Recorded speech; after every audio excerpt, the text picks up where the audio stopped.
Old বাবা মন্দির, Sikkim. Old বাবা মন্দির বা পুরনো বাবা মন্দির ভারতের সিকিম রাজ্যে পূর্বী সিকিম, গ্যাংটক থেকে প্রায় ৫৫ থেকে ৬০ কিমি অবস্থিত একটি বিশেষ ও রহস্যযজ্ঞপূর্ণ তীর্থস্থান।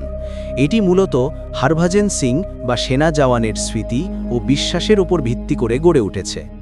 বিশ্বাস ও রহস্যগুলো বিস্তারিতভাবে দেওয়া হলো। প্রাথমিক জীবন ও যোগদান। হরভজন সিংহ ৩০ আগস্ট ১৯৪৬-এ জন্মগ্রহণ করেছিলেন। তখনকার ভারত, বর্তমানে পাকিস্তান ভাগে অবস্থিত পাঞ্জাব অঞ্চলে সাদেরানা গ্রামে। তিনি একটি শিখ পরিবার থেকেই ছিলেন। ১৯৬৫ বা ১৯৬৬ সালের দিকে সূত্রভেদে ভিন্ন ইন্ডিয়ান আর্মিতে সিপাহী হিসেবে যোগদান করেন। সেনায় তার নিয়োগ, ইউনিট ও পোস্টিং সংক্রান্ত তথ্য প্রায়ই উল্লেখ রয়েছে। তিনি ছিলেন ২৩ পাঞ্জাব রেজিমেন্ট বা অনুরূপ একটি রেজিমেন্টে যোগদান করেছিলেন। সীমান্তে কর্মজীবন। হরভজন সিং ছিলেন পূর্ব সিকিম, ইস্ট সিকিম অঞ্চলে, বিশেষভাবে নাথুলা পাস ভাগে দায়িত্বে ছিলেন। এটি ভারত চীন সীমানা সংলগ্ন অত্যন্ত কৌশলগত এলাকা। এক বিবৃতিতে বলা হয়েছে তিনি ১৮ রাজপুত রেজিমেন্ট এর পোস্টিংয়ে ছিলেন এবং তার দায়িত্ব ছিল মিউল কনভয় বা সাপ্লাই কনভয়ের সঙ্গে। সীমান্ত এলাকায় দুষ্কর ও উচ্চতম পরিবেশে কর্মরত ছিলেন। হিমবাহ, পাহাড় ও কঠোর আবহাওয়া সেখানে সাধারণ। মৃত্যুর ঘটনা।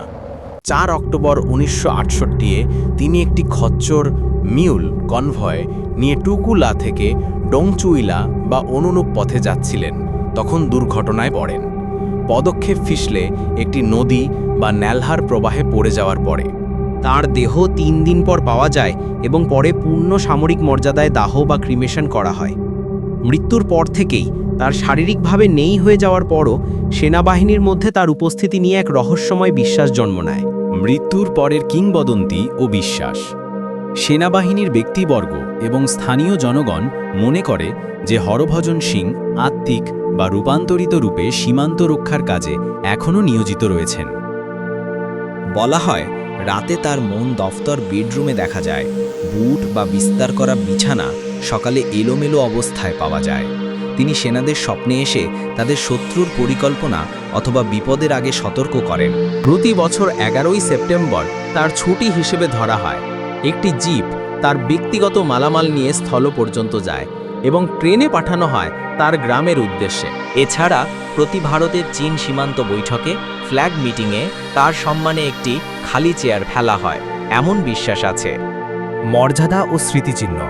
তিনি মৃত্যুর পর অফিসিয়ালি অনারারি ক্যাপ্টেন পদে উন্নীত হন। তার স্মৃতিতে বাবা হরভজন সিং টেম্পল বা বাবা মন্দির সিকিমে গড়ে ওঠে, একটি বিশেষ মন্দির যেখানে সৈন্য ও সাধারণ মানুষ শ্রদ্ধা জানিয়ে যান। মন্দিরে তার ইউনিফর্ম, বুট, বিছানা ইত্যাদি রয়েছে, যা নিয়মিত রক্ষণ করা হয় বলে বলা হয়। অবস্থা, আজও দায়বদ্ধতা ও পরিবেশ।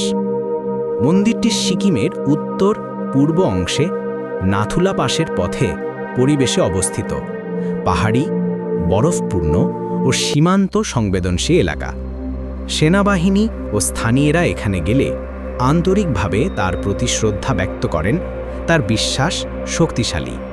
যদিও এটি একটি কিংবদন্তি হিসেবে বেশি পরিচিত, বাস্তবতা ও বিশ্বাসের মিশ্রণে এই ঘটনাটি এক বিস্ময়কর সামাজিক ও সামরিক সংস্কার হয়ে উঠেছে।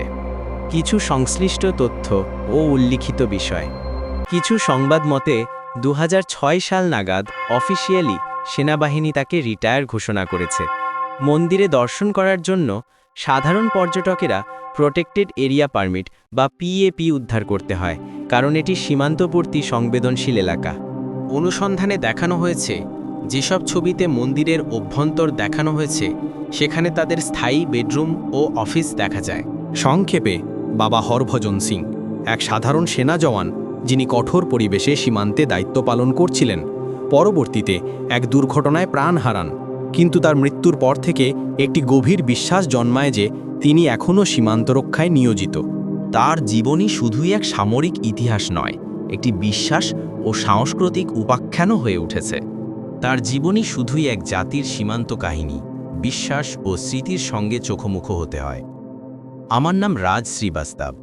এই ধরনের আরও ভিডিও পেতে সাবস্ক্রাইব করুন, ফলো করুন এবং আমাকে সাপোর্ট করুন। নমস্কার।